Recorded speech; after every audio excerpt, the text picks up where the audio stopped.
ओम नमः शिवाय। हर हर महादेव। प्यारे बच्चे, कैसे हो तुम? तुम्हारे लिए एक महत्वपूर्ण संदेश लेकर आया हूं।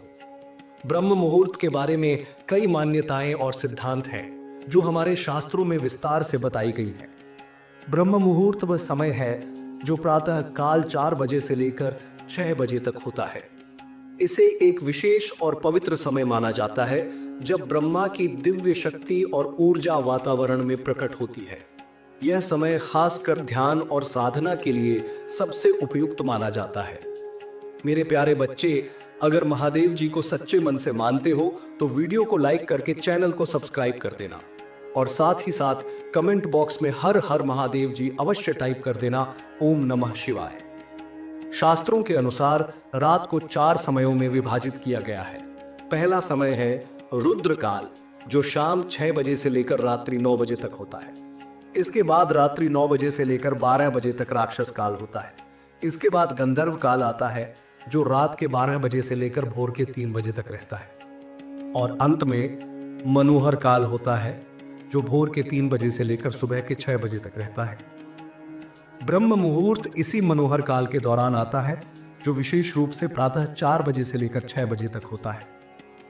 ब्रह्म मुहूर्त का शाब्दिक अर्थ है ब्रह्म यानी दिव्य ज्ञान और मुहूर्त यानी वह समय जब हम इस ज्ञान को प्राप्त करने का प्रयास करते हैं। यह समय शुद्ध वायु और शांत वातावरण के कारण अत्यधिक प्रभावी माना जाता है। इस समय वातावरण में ऑक्सीजन की अधिकता होती है और प्रदूषण कम होता है, जिससे मानसिक स्थिति भी शांत और संतुलित रहती है। इस समय उठकर यदि ध्यान या किसी विशेष कार्य में मन लगाते हैं तो सफलता के चांस बढ़ जाते हैं। यदि आप ब्रह्म मुहूर्त में उठकर ध्यान करते हैं या कोई शारीरिक या मानसिक योजना बनाते हैं तो आपको लाभ मिलता है। प्राचीन समय में जब बिजली नहीं थी, लोग सूर्योदय से पहले उठकर प्रकृति के साथ तालमेल बनाए रखते थे। यह स्वस्थ जीवन का एक हिस्सा था और जो लोग प्राकृतिक चक्र के अनुसार चलते थे वे मानसिक और शारीरिक रूप से स्वस्थ रहते थे। इस प्रकार ब्रह्म मुहूर्त का पालन करने से हम शारीरिक और मानसिक रूप से बेहतर रहते हैं। अब हम बात करते हैं उस विशेष ध्यान विधि की जिसे ब्रह्म मुहूर्त में किया जाता है। यह विधि विशेष रूप से आपकी किसी इच्छा या मनोकामना को पूरा करने के लिए है। यदि आप इस विधि का अभ्यास 7 दिनों तक नियमित रूप से करते हैं तो आपको इसके परिणाम जल्दी ही मिल सकते हैं।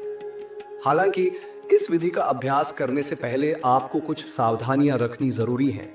जैसे हृदय से संबंधित समस्याएं या रक्तचाप की समस्या होने पर इस विधि का अभ्यास न करें, क्योंकि इसमें हमें अपनी सांस को कुछ समय के लिए रोकना होता है। इस विधि को करने के लिए सबसे पहले आपको प्रातः ब्रह्म मुहूर्त में उठकर ताजगी से नहा लेना चाहिए, ताकि आप शुद्ध महसूस करें। फिर एक शांत स्थान पर, जैसे घर के पूजा स्थल या ध्यान कक्ष में बैठकर इस विधि का अभ्यास करना शुरू करें। ध्यान रखें कि उस स्थान से शुद्ध वायु का प्रवेश हो, ताकि आपके शरीर को ताजगी मिल सके। इसके बाद आपको अपनी पीठ और गर्दन सीधी करके बैठना है और दोनों हाथों को घुटनों पर रखना है। ध्यान में बैठने के बाद पहले 2-3 मिनट अपने मन को शांत करें और फिर अपनी सांस को सामान्य करके उसे नियंत्रित करें। अब आपको अपना ध्यान अपने आज्ञा चक्र पर केंद्रित करना है, जो दोनों भौहों के बीच स्थित होता है। इसे संकल्प चक्र भी कहा जाता है, क्योंकि यही वह स्थान है जहां हमारी इच्छाएं पूरी होती हैं। यहां पर ध्यान केंद्रित करते हुए आप अपनी इच्छा या प्रार्थना को मन में दोहराएं। फिर एक लंबी और गहरी सांस लें और उसे रोक कर रखें। इसी दौरान आप अपनी इच्छा को दोहराते रहें, जैसे हे भगवान, मेरी यह इच्छा पूरी हो। जब तक आपकी सांस अंदर रुकी रहे तब तक आपको यह प्रार्थना करनी है। सांस को कुछ समय के लिए रोकने के बाद धीरे धीरे उसे बाहर निकालें और फिर थोड़ा आराम करें। इस प्रक्रिया को एक बार और करें और यह क्रम लगभग 10 मिनट तक जारी रखें। आपको यह अभ्यास लगातार 7 दिनों तक करना है, ताकि आपकी इच्छाएं पूरी हो सकें। इस विधि की वैज्ञानिक व्याख्या यह है कि जब हम अपनी सांस को रोकते हैं तो हमारा शरीर एक इमरजेंसी स्थिति में चला जाता है। इससे हमारा ध्यान और एकाग्रता तेज हो जाती है।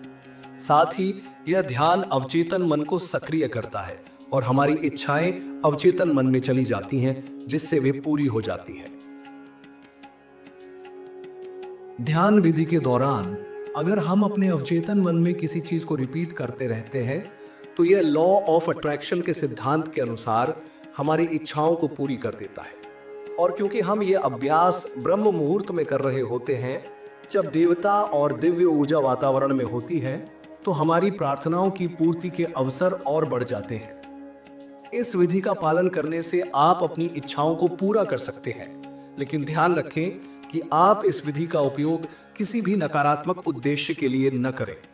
हमेशा शुभ और सकारात्मक इरादे से इस विधि का पालन करें। अब आप समझ चुके हैं कि ब्रह्म मुहूर्त और ध्यान विधि के अभ्यास से आपकी मनोकामनाओं को कैसे पूरा किया जा सकता है। अगर आप सही तरीके से और लगातार अभ्यास करेंगे तो सफलता निश्चित रूप से आपके पास आएगी। ब्रह्म मुहूर्त एक अत्यंत पवित्र समय होता है जिसे प्राचीन भारतीय शास्त्रों में विशेष महत्व दिया गया है। यह समय सूर्योदय से पूर्व प्रातः 4 बजे से लेकर 6 बजे तक होता है। इस समय का प्रभाव वातावरण पर अत्यधिक होता है क्योंकि वातावरण में प्रदूषण कम होता है और वहां शुद्ध वायु का संचार होता है। इस समय को अमृत वेला भी कहा जाता है क्योंकि यह समय शारीरिक, मानसिक और आत्मिक उन्नति के लिए विशेष रूप से उपयुक्त माना जाता है। ब्रह्म मुहूर्त का महत्व। ब्रह्म मुहूर्त का शाब्दिक अर्थ होता है ब्रह्म यानी ज्ञान का देवता और मुहूर्त यानी वह समय। यह वह समय होता है जब हम अपने आत्मा के साथ एकात्मता की ओर अग्रसर हो सकते हैं। शास्त्रों के अनुसार ब्रह्म मुहूर्त में देवता और दिव्य शक्तियां वातावरण में विचरण करती हैं। इस समय का वातावरण अत्यंत शुद्ध और शांत होता है, जिससे साधक अपनी आत्मा से जुड़ने में समर्थ होते हैं। इसी कारण इस समय में ध्यान, साधना और प्रार्थना करने के परिणाम अत्यधिक सकारात्मक होते हैं। शास्त्रों में ब्रह्म मुहूर्त का वर्णन। हमारे प्राचीन शास्त्रों में रात्रि को 4 हिस्सों में बांटा गया है: रुद्रकाल, राक्षस काल, गंधर्व काल और मनोहर काल। प्रत्येक काल का प्रभाव भिन्न होता है। रुद्रकाल शाम के समय होता है और इसमें नकारात्मक ऊर्जा अधिक होती है। राक्षस काल रात के 9 बजे से लेकर 12 बजे तक होता है, जिसमें अंधकार और नकारात्मकता की अधिकता होती है। फिर गंधर्व काल आता है जो रात के 12 बजे से लेकर सुबह के 3 बजे तक रहता है। यह समय स्वप्नों और मानसिक शांति का होता है। और अंत में मनोहर काल जो सुबह के 3 बजे से लेकर 6 बजे तक होता है, वह ब्रह्म मुहूर्त का समय होता है। इस समय में वातावरण विशेष रूप से शुद्ध और पवित्र होता है। यही कारण है कि प्राचीन काल में लोग इस समय में उठकर ध्यान, साधना और पूजा करते थे। यह समय विशेष रूप से उपयुक्त होता है जब शरीर और मस्तिष्क पूरी तरह से विश्राम में होते हैं, और यही समय आत्मा के साथ एकात्मता प्राप्त करने के लिए सबसे उपयुक्त होता है। यही कारण है कि आज भी ब्रह्म मुहूर्त में उठकर साधना करने का महत्व है। ब्रह्म मुहूर्त का वैज्ञानिक दृष्टिकोण। विज्ञान के दृष्टिकोण से ब्रह्म मुहूर्त का समय शरीर और मस्तिष्क के लिए बहुत लाभकारी होता है। इस समय वातावरण में अधिक ऑक्सीजन और कम प्रदूषण होता है, जिससे शुद्ध वायु शरीर में प्रवेश करती है और शरीर के हर अंग को ताजगी मिलती है। इसके अलावा इस समय वातावरण में ओस भी पड़ी होती है, जिससे वातावरण में शांति और ठंडक बनी रहती है। यह समय मस्तिष्क को शांति और स्थिरता प्रदान करता है, जिससे ध्यान और साधना में एकाग्रता बढ़ती है। इस समय का शरीर पर एक और वैज्ञानिक प्रभाव होता है जो कि हार्मोनल संतुलन को बनाए रखता है। जब हम ब्रह्म मुहूर्त में उठकर ध्यान करते हैं या किसी विशेष कार्य में ध्यान लगाते हैं, तो हमारे शरीर में उत्साही हार्मोनों का स्राव बढ़ जाता है, जो दिन भर की ऊर्जा के लिए हमें तैयार करता है। इसके साथ ही इस समय का प्रभाव मानसिक स्थिति पर भी पड़ता है, क्योंकि मस्तिष्क पूरी तरह से विश्राम की अवस्था में होता है और विचारों की गति धीमी होती है। यह स्थिति ध्यान और साधना के लिए सर्वोत्तम होती है, क्योंकि इस समय में मस्तिष्क शांति और स्थिरता की स्थिति में होता है, जिससे मानसिक समस्याएं दूर होती हैं और एकाग्रता की स्थिति में वृद्धि होती है। ध्यान विधि का अभ्यास। ध्यान के लिए ब्रह्म मुहूर्त का समय सर्वोत्तम माना गया है। इस समय में ध्यान करने से हमें शारीरिक और मानसिक शांति मिलती है और हमारे आध्यात्मिक प्रयासों में भी सफलता मिलती है। ब्रह्म मुहूर्त में ध्यान की एक विशेष विधि है जिसे निरंतर 7 दिनों तक किया जाता है और इसके परिणाम शीघ्र मिलने लगते हैं। जय मसीह के दोस्तों, यदि आप इस विधि का अभ्यास करते हैं तो आपकी कोई भी इच्छा, प्रार्थना या मनोकामना पूरी हो सकती है। यह विधि विशेष रूप से किसी भी प्रकार की समस्या से निपटने के लिए या किसी भी आवश्यकता को पूरा करने के लिए उपयुक्त होती है। ध्यान विधि के लिए सावधानियां। ध्यान विधि का अभ्यास करते समय कुछ सावधानियां रखनी चाहिए। यदि आपके पास हृदय से संबंधित कोई समस्या है या रक्तचाप, ब्लड प्रेशर की समस्या है, तो आपको इस विधि का अभ्यास नहीं करना चाहिए, क्योंकि इस विधि में सांस को रोकने का अभ्यास किया जाता है। इसके अलावा ध्यान करते समय शारीरिक स्थिति भी सही होनी चाहिए, ताकि आप लंबे समय तक ध्यान केंद्रित कर सकें और अपनी सांस को नियंत्रित कर सकें। यदि किसी को मानसिक या शारीरिक समस्याएं हैं, तो पहले चिकित्सकीय सलाह लें। ध्यान विधि का अभ्यास कैसे करें? अब हम बात करते हैं उस विशेष ध्यान विधि के बारे में जो ब्रह्म मुहूर्त में की जाती है। यह विधि विशेष रूप से आपकी कोई इच्छा पूर्ति या प्रार्थना को शीघ्र पूरा करने के लिए बनाई गई है।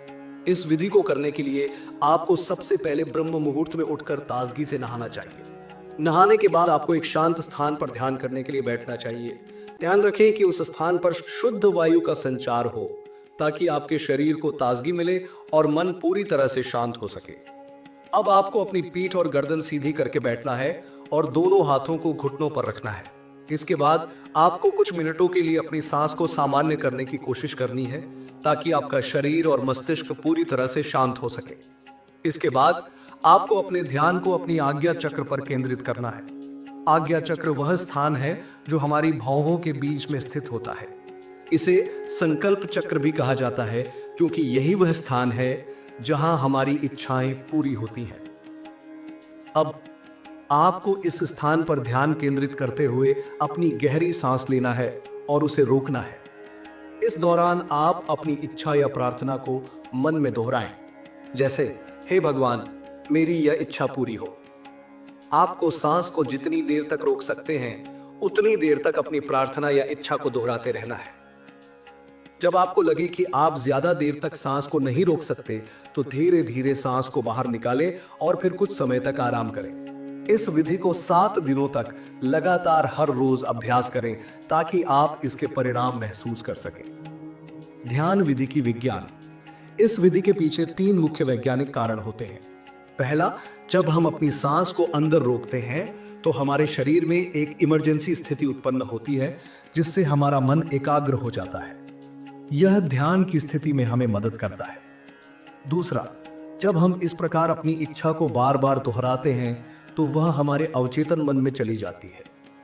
अवचेतन मन हमारे चेतन मन से गहरा होता है, और जब कोई विचार अवचेतन मन में चला जाता है, तो वह धीरे धीरे हमारे जीवन में प्रकट होने लगता है। तीसरा, जब हम इस विधि को ब्रह्म मुहूर्त में करते हैं, तो यह समय देवताओं का होता है, और इस समय की विशेष ऊर्जा हमारी प्रार्थनाओं को शीघ्र पूरी करने में मदद करती है। लॉ ऑफ अट्रैक्शन और ध्यान विधि।